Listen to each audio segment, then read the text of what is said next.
Nothing can be more frustrating than when you go to sit down and watch one of your favorite programs on FuboTV and then you run into issues streaming it. Well, in today's tech video, I'm going to show you how to fix FuboTV if it isn't working on your Roku device.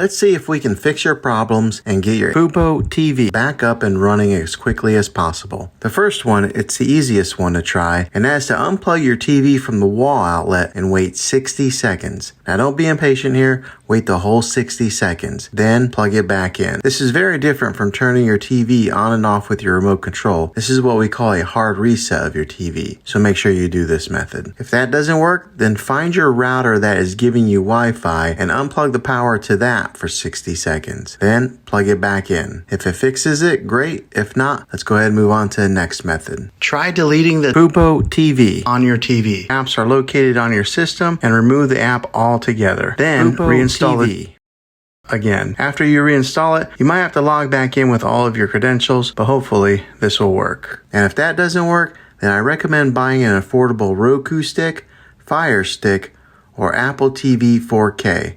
And plug that into your TV and use that as your main streaming player. And you'll be able to access FuboTV. I'll put links in the description down below of where you can get one. Well, hopefully this video was helpful. If it was, go ahead and throw a thumbs up on it.